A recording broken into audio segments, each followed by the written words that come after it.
రైతాంగాన్ని పూర్తిగా వాళ్ళని ఈరోజు రైతు ఏడుస్తే ఆ రాజ్యం బాగుండదని మనం గట్టిగా దాన్ని విశ్వసిస్తామన్నమాట. అదే జరుగుతుంది. ఎందుకంటే కేసీఆర్ గారు కట్టిన గొప్ప ప్రాజెక్టు కాళేశ్వరం.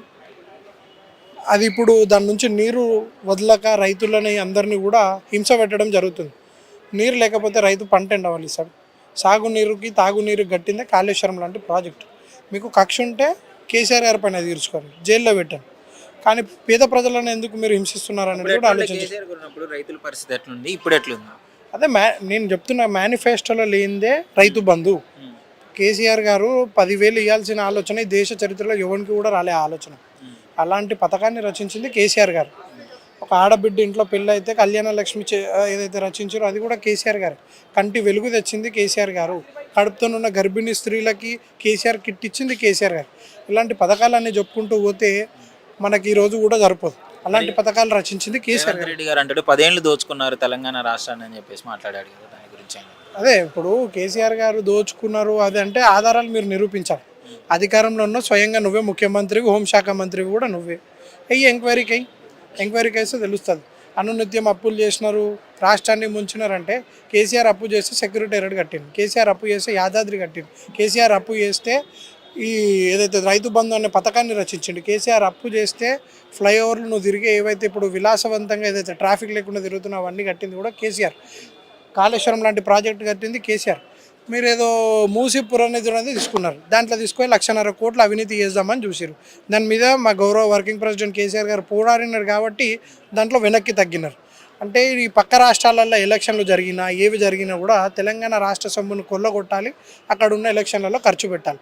అందుకే ప్రజలు కూడా గమనించాలి. ప్రాంతీయ పార్టీ ఉంటే తెలంగాణ కోసం పోరాడగల ఏకైక పార్టీ బీఆర్ఎస్ అని చెప్పి ప్రజల నుంచి కూడా స్వచ్ఛందంగా ఈరోజు మనం చూస్తున్నాం అనమాట. ఎందుకంటే గతంలో 50-60 ఏళ్ళు ఇది మన టీడీపీ కానివ్వండి, కాంగ్రెస్ పరిపాలించి 200 పింఛన్ ఎన్నిక కూడా కింద మీద పడుతున్నాయి.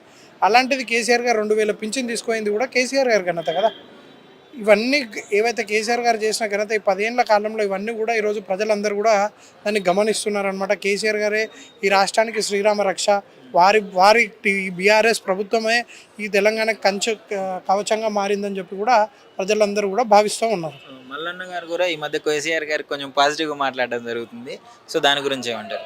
అంటే ఇక వారు ఇంతకుముందు కాంగ్రెస్ బీఫామ్ మీద గెలిచిన ఎమ్మెల్సీనే వారే బీసీ కులగణనని కాల్చివేయడం జరిగింది. దానికి సస్పెండ్ చేశారు. ఎందుకంటే ప్రజల కోసం ఎవరు కొట్లాడినా పర్వాలేదు, కానీ న్యాయం కోసం పోరాడాలి. మెచ్చుకున్నారంటే ఇక వారే మా పార్టీలోకి వచ్చేది లేదు. కానీ ప్రజల పక్షాన కేసీఆర్ గారు సకల సర్వే చేస్తే కేవలం ఒక్క రోజులో చేయడం జరిగింది. అదంతా కూడా ఒక ప్రభుత్వ వెబ్సైట్లో పెట్టడం జరిగింది. వాళ్ళ ముఖ్యమంత్రి బీసీ కులగణన చేసి ఎక్కడైనా జనాభా పెరుగుతుంది తప్ప దేశవ్యాప్తంగా కూడా తగ్గింది ఎక్కడన్నా? అంటే ఎక్కడన్నా బీసీలు చనిపోయినారా? దానికి పూర్తి ఉదాహరణ కూడా అసెంబ్లీ ఆగమేఘాల మీద పెట్టేసి కేవలం అసెంబ్లీ పెట్టిన నిమిషానికే విరామం తీసుకొని మేము దానికి ప్రిపేర్ అయ్యం లేదు అంటే, మీరు ప్రతిపక్షంలో ఉన్ననాడు ప్రిపేర్ అయ్యలేరు, ఈరోజు పాలక పక్షాలు ఉన్నా కూడా మీరు ప్రిపేర్ అయ్యలేరు. మరి మీ జీవితాంతరం ఎప్పుడు ప్రిపేర్ అయి ఉంటారు? అంటే చిత్తశుద్ధి ఎందుకు? వాళ్ళకి చిత్తశుద్ధి, ప్రజల పట్ల ప్రేమ లేదు. ఎంతసేపు ముఖ్యమంత్రి పదవి కోసం పోరాటమే. కోమటిరెడ్డి అవుతాడా, రేపు ఇంకొకరు అవుతారా అని చెప్పి అనునిత్యం ఆ కుర్చీ కోసం పోరాటం ఉంటుంది తప్ప కాంగ్రెస్ నాయకులకు ప్రజలకు మంచి చేయాలి, పేద ప్రజలకు మేలు చేయాలనే ఉద్దేశంతో ఏ కాంగ్రెస్ నాయకుడు ఉండడు. ఎందుకంటే ఈ దేశాన్ని ఈ స్థితికి పెట్టింది కూడా కాంగ్రెస్. ఎందుకంటే కేంద్రంలో కూడా ఎన్నేళ్ళు పరిపాలించి కాంగ్రెసే కదా. ఇంకేం మార్పు చూస్తారు? ప్రజలందరినీ మోసం చేసి ఒక్క హామీ కూడా ఇవ్వలేని పరిస్థితి ఇప్పుడు అందరు చూస్తున్నాడు. 15 నెలల కాలం గడువానికి వస్తుంది. మహిళలకు కూడా 2,000 ఇస్తా అన్నాడు. మొన్న మహిళా దినోత్సవం జరిగింది. మన ముఖ్యమంత్రి ఇప్పటికీ మహిళలకి 375,000 కోట్ల రూపాయలు బాకీ ఉన్నాడు. మళ్ళీ కేవలం ఒక్క స్కీమ్ 2,000 వాళ్ళు ఎప్పుడు పూర్తి చేస్తాడన్నది దానిపైన చర్చ పెట్టు ముఖ్యమంత్రి. ఓకే, మొత్తానికి రేవంత్ రెడ్డి గారు ఫెయిల్ సీఎం అంటారు, అంతేనా? అంటే ముఖ్యమంత్రి మాత్రం ఒక్క దాంట్లో పాస్ అయ్యాడు ఖచ్చితంగా. అంటే వాళ్ళ కుటుంబం బాగుపడడం, అన్నలు ఒక ఎమ్మెల్యే, ఎంపీటీసీ, జెడ్పీటీసీ లేకపోయినప్పటికీ కూడా అధికార లాంఛనాలతో తిరుగుతురు కదా, అందులో వాళ్ళు పాస్ అయ్యారు అనమాట. లగచర్ల ఘటన ఏదైతే అల్లుడికి ఏమో అమృతం దాయిపించి అక్కడ ఉన్న ప్రజలందరినీ ఏదైతే అరెస్టులు చేపించి వాళ్ళపైన కక్ష పూర్తిగా. ఎందుకంటే ఈ రాష్ట్రానికి నువ్వు ముఖ్యమంత్రి కావచ్చు, కానీ నీ నియోజకవర్గానికి ముందుగా నువ్వు నువ్వు ఒక ఎమ్మెల్యే రూపంగా వెళ్ళి ఖచ్చితంగా ప్రజలతో నువ్వు సంప్రదింపులు చేసి వాళ్ళకి నష్టపరిహారం ఏమన్నా చేయాలనుకుంటే చేసేడుతుండే. దీంట్లో పూర్తిగా ముఖ్యమంత్రి వైఫల్యం చెందింది తప్ప రాష్ట్ర ప్రజలకు ఎక్కడ కూడా లబ్ధి చేకూరలే. కేవలం కాంగ్రెస్ ఎమ్మెల్యేలకు, మంత్రులకు వాళ్ళకే లబ్ధి చేకూరింది. ఇప్పుడు బీజేపీ, కాంగ్రెస్ ఏ టీం బి టీంగా మారి రాష్ట్రాన్ని నిండా ముంచడంలో మొదటి స్థానంలో ఇలా కాంగ్రెస్ పార్టీ ఉందన్నమాట. రేపటి నుండి అయితే కేసీఆర్ అసెంబ్లీకి అయితే రాబోతున్నారు. మరి అసెంబ్లీలో ఏం మాట్లాడబోతున్నారు, అదేవిధంగా ఈ సమావేశంలో కూడా ఎలాంటి నిర్ణయాలు తీసుకున్నారు? అసెంబ్లీకి రేపటి నుంచి వస్తుండంటేనే రేవంత్ రెడ్డి ఉచ్చబోసుకొని రేపు రేవంత్ రెడ్డి వస్తుండా లేదా చూసుకోండి. రేపు రేవంత్ రెడ్డి అసెంబ్లీకి వస్తాడా లేదా చూసుకోండి. ఈ రోజు బాపు కేసీఆర్ తెలంగాణ తెచ్చిన మా టైగర్ రేపు వస్తున్నాడు. బిడ్డ రేవంత్ రెడ్డి సమాల్చుకో. ఇక ఇన్ని రోజులు 14 నెలలు 15 నెలలు నీకు తెలంగాణను అప్పచెప్పిండు. అభివృద్ధి చేసి మంచి బంగారు తెలంగాణను, అట్లాంటి బిచ్చపోడు అంటారు కదా, కరువులో ఉన్న తెలంగాణను 10 సంవత్సరాలు సుభిక్షంగా మా తెలంగాణను బంగారు తెలంగాణ చేసి నీ చేతులలో పెట్టిండు. దాన్ని మళ్ళా సర్వనాశనం చేసిన రేవంత్ రెడ్డి. రైతులకు నీళ్ళు ఇస్తలేడు, రుణమాఫీ లేదు, రైతు బంధు లేదు, రైతు బీమా లేదు. తెలంగాణలో ఆడబిడ్డలకు ఇచ్చిన హామీలు ఒక్కటి కూడా లేదు. 2500 ఇస్తాడు, కథం అవి లేదు. ఒక బస్సు తప్ప ఏది 14 నెలల నుంచి అంటారు కదా, ఏ ఒక్కటి సంక్షేమ పథకం పూర్తి చేయలేదు. కానీ 1,00,000 కోట్లు అప్పు చేసిండు. ఎక్కడ పోయినా ఎవరి దగ్గరికి పంపించిన రేవంత్ రెడ్డి మర్యాదగా శ్వేతపత్రం వదిలిపెట్టాలి. నువ్వు రేపు మా బాపు వేసే క్వశ్చన్లకు వాడు వస్తాడో రాదో నాకైతే డౌట్.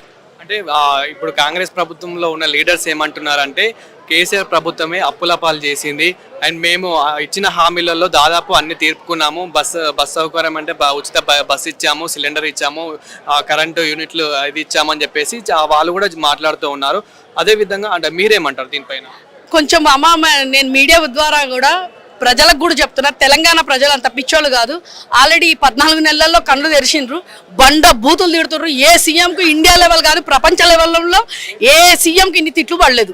మంచి సిగ్గు శరం ఉన్నోడు అయినంటే ఈ పాటికి చచ్చిపోతుండే రేవంత్ రెడ్డి. రాజీనామానన్నా చేస్తుండే ఏదైనా అంటారు కదా, ఎట్లయినా కరువు కాటకాలకు తీసుకొని వచ్చిండు. నీళ్లు లేవు, నిధులు లేవు. కాబట్టి రేవంత్ రెడ్డి ఈ 1,00,000 కోట్ల అప్పులు చేసిండు ఈ 14 నెలల్లో. దాన్ని మాత్రం నువ్వు లెక్క చెప్పాల్సిందే బిడ్డ.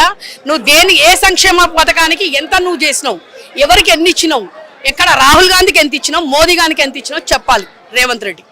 అదేవిధంగా మేడం ఇప్పుడు కేసీఆర్ గారు రైతుల గురించి ఏం మాట్లాడడం జరిగింది? ఆయన కవిత గారు కానివ్వండి, హరీష్ రావు గారు కానివ్వండి, సో ఏం మాట్లాడడం జరిగింది? ఏం మాట్లాడడం జరగడం ఏందమ్మా, దిశానిర్దేశం ఇచ్చిండ్రు ప్రజలకు 6 గ్యారెంటీలు.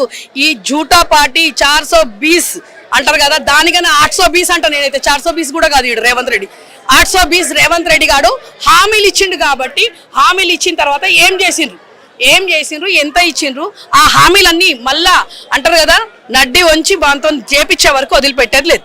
ఈరోజు మేము ఇక్కడ రావడం కారణము నల్గొండ నుండి వచ్చాము. మాకు గత ప్రభుత్వము విడుదల చేసినటువంటి దళిత బంధు స్కీమ్ ద్వారా మేము లబ్ధిదారులము. మాకు లబ్ధి చేకూరే విధంగా లేకుండా ఈ ప్రభుత్వం 16 నెలలుగా వస్తున్నా మా పైన కనికరం లేకుండా మేము చాలామందికి అధికారులకు మరియు మంత్రులకు కూడా విన్నపాలు చేసుకోవడం జరిగింది, మెమోరాండాలు ఇవ్వడం జరిగింది.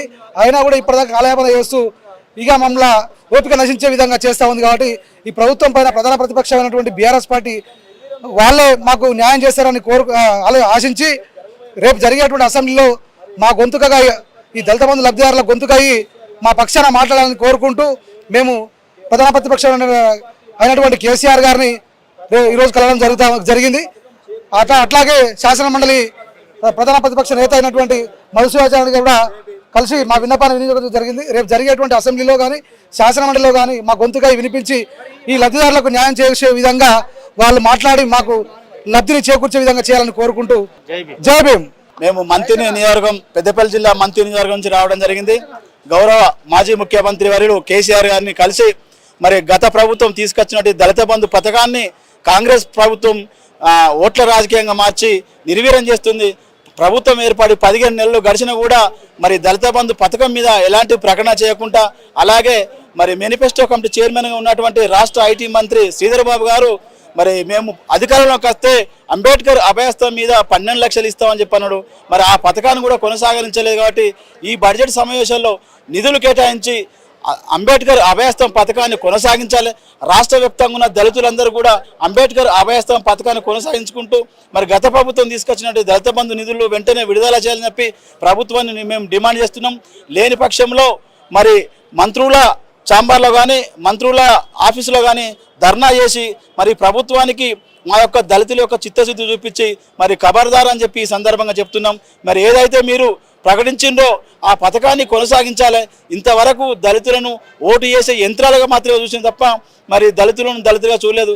ఎవరైనా అడిగితే దళితులు వాళ్ళు ఆ పార్టీ ఈ పార్టీ కాదు. దళితులు పేదవాళ్లకు న్యాయం చేయాలి.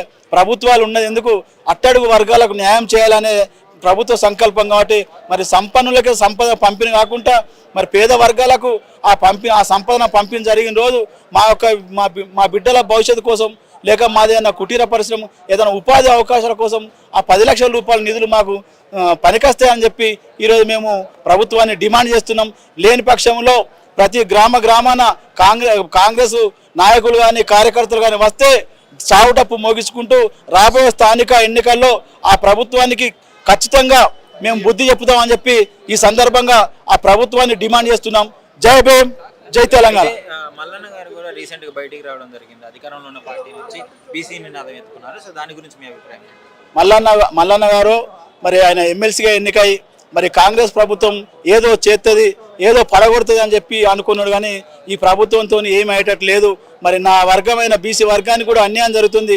నేను ఒక చదువుకున్న వ్యక్తిగా ఒక ఎమ్మెల్సీగా నా వర్గానికి నేను న్యాయం చేయనప్పుడు ఈ పార్టీలో ఉంటేంది లేకపోతుంది, ఈ ప్రభుత్వం ఉన్నా లేకున్నా ఒకటే అని చెప్పి మీ పక్షాన నేను కొట్లాడుతా అని చెప్పి బయటికి రావడం జరిగింది. కాబట్టి మల్లన్నను కూడా ఈ సందర్భంగా మేము ఆయనను బయటకు వచ్చినందుకు స్వాగతిస్తున్నాం. గారికి వ్యతిరేకంగా కూడా మల్లన్న గారు పోరాటం చేశారు కదా. అప్పుడు మల్లన్న కొందరు వ్యక్తుల మాటలు నమ్మి కేసీఆర్ను తప్పుదో పట్టిండు. అదే మల్లన్న ఈరోజు మళ్ళా కేసీఆరే తెలంగాణకు శ్రీరామ రక్ష అని కేసీఆర్ను పొగుడుతున్నాడు.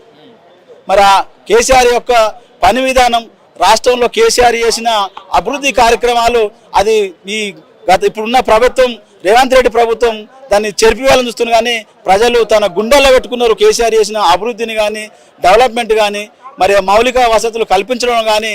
మనకు కొన్ని ఉదాహరణ చెప్పాలంటే మన తెలంగాణ వస్తే చీకటిమయమవుతుంది, కరెంటే ఉన్నది. కానీ 6 నెలల్లో అసాధ్యాన్ని సుసజ్జం చేసి చూపించిన గనుడు కేసీఆర్. మనకు ప్రాజెక్టులు కట్టి మనకు రైతులకు సాగునీరు అందించిండు, రైతులకు పంట బీమా ఇచ్చిండు, రైతు బంధు ఇచ్చిండు, రైతు స్కీమ్ ఇచ్చిండు. మరి రైతులకు కానీ ఈ ప్రభుత్వం వచ్చిన కాంచి ఇప్పటికీ 3 పంటలు పడినా కూడా రైతు బంధు రిలీజ్ చేయలేదు. మరి ఆ రైతు బంధు 6 గ్యారంటీలు అమలు చేయలేదు. 420 హామీలు ఇచ్చిండు. మరి విద్యార్థులకు 5 లక్షల విద్యా గ్యారంటీ అన్నాడు. ఆ తర్వాత స్కూటీలు అన్నారు. ఇంటర్ చదువుకున్న వాళ్ళకు 10,000 అన్నారు. డిగ్రీ చదువుకున్న వాళ్ళకు 25,000 అన్నారు. మరి పీజీ పోస్ట్ గ్రాడ్యుయేషన్ వాళ్ళకు 1,00,000 రూపాయలు అన్నారు. మరి మహిళలకు 2,500 ఒక ఉచిత బస్సు పథకాన్ని స్థాపించిండు. మహిళలు సిగరెట్ కొట్టుకునేటట్టు చేసింది తప్ప దానివల్ల సామాన్య ప్రజలకు ఒరిగింది ఏం లేదు. సామాన్య ప్రజలు ఎప్పుడే కానీ మరి ఒకరోజు బస్ ఎక్కుతే తప్ప ఎల్లకాలం అది ఎవరు పనిచేస్తుందంటే ఎంప్లాయీస్కు పనిచేస్తుంది తప్ప. మరి కళ్యాణ లక్ష్మి కేసీఆర్ 1,00,000 పదాలు ఇచ్చిండు. మేము 1,00,000 పదాలతో పాటు తులం బంగారం ఇస్తాం. కానీ ఆ తులం బంగారం ఇప్పటి వరకు ఈ 15 నెలల్లో రాష్ట్ర వ్యాప్తంగా 8 లక్షల మంది పేద బిడ్డలు పెళ్లి చేసుకున్నారు. మరి 8 లక్షల తులాల బంగారం రేవంత్ రెడ్డి బాకీ పడి ఉన్నాడు. మరి అలాగే పెద్దమ్మ డిసెంబర్ 7 కేసీఆర్ ప్రభుత్వం పోతుంది. ఎంత మీకు 2,000. మా ప్రభుత్వం వస్తే ఇందిరమ్మ రాజ్యంలో సోనియా గాంధీ 4,000 ఇస్తా అని చెప్పిండు. 4,000 మాట అటుకెక్కింది. మరి వికలాంగులకు 6,000 ఇస్తా అన్నాడు. 6,000 మాట ఉత్తిదైపోయింది. రేవంత్ రెడ్డికి 6 గ్యారెంటీలు కూడా ఉత్తిదైపోయింది. రేవంత్ ఏ పని చేసినా ఉత్తిదైపోయింది. ఇప్పటికీ 39 సార్లు ఢిల్లీ పోయింది తప్ప ఏం ఒరగబెట్టి లేదు. తెలంగాణ తీసుకొచ్చి పీకింది ఏం లేదు. మరి ఆ కేసీఆర్ మరి అంటే ఈ పథకాలను డైవర్ట్ చేయడం కోసం కేసీఆర్ను తిట్టి ఆడిపోసుకోవడం తప్ప మరి రాష్ట్రంలో ఇంతవరకు ఒక కొత్త ప్రాజెక్ట్ తీసుకురాలేదు. గత ప్రభుత్వం ఇచ్చినట్టు ఉద్యోగాల నోటిఫికేషన్ సర్టిఫికెట్లు ఇచ్చి మేము ఉద్యోగాలు ఇచ్చినాం తప్ప మరి మీరు ఎక్కడ డిఎస్ నిర్వహించిండ్రు, మీరు ఎక్కడ ఉద్యోగ ఎగ్జామ్ కండక్ట్ చేసిండ్రు, మీరు ఎక్కడ ఇది చేసిండ్రు తప్ప ఏది లేదు. ఎస్సీ వర్గీకరణ మీద కూడా 59 ఉపకులాలను ఆటాడుకొని తన ఏదో ఒక స్కీమ్ను డైవర్ట్ చేసుకుని ప్రజలను పబ్బం కట్టుకొని ప్రజలను దృష్టి మళ్లించే ప్రయత్నం చేస్తుంది తప్ప ఈ రేవంత్ రెడ్డి ఈ 15 నెలల ప్రభుత్వంలో ఏం చేసింది లేదు, ఏం ఒరగబెట్టింది లేదు. త్వరలోనే స్థానిక మొన్న కూడా ఎమ్మెల్సీ ఎన్నికల్లో గుండు సున్నా వచ్చింది. ప్రజలు బుద్ధి చెప్పిండు. రాబోయే స్థానిక ఎన్నికల్లో కూడా కాంగ్రెస్ పార్టీకి గ్రామాన బుద్ధి చెప్పే రోజులు వచ్చినాయి, వస్తాయి కూడా. కేసీఆర్ గారు ఈ మధ్య ఎక్కువగా సమావేశాలు పెడుతున్నారు కదా, అసలు ఏంటి ఆయన వ్యూహం ఏంటి? ఖచ్చితంగా గత ఎలక్షన్లో మాకు ప్రధాన ప్రతిపక్ష హోదా ఇచ్చారు కాబట్టి ఖచ్చితంగా ప్రజల కోసం పోరాడాలి కాబట్టి అనునిత్యం ఎమ్మెల్యేలకు ఎమ్మెల్సీలకు దిశానిర్దేశం చేయడం జరుగుతుంది. వారు మన ఫామ్ హౌస్ నుంచి కూడా అనునిత్యం ప్రతి ఒక్క ఎమ్మెల్యేలను ఎమ్మెల్సీలను కలిసి ప్రజాక్షేత్రంలో ఎలా పోరాడాలి, ప్రజలకు ఏదైతే కాంగ్రెస్ 6 గ్యారంటీలు 420 హామీలు ఏవైతే ఇచ్చి మోసం చేసిందో ఈరోజు మోసం చేసి గద్దెనెక్కి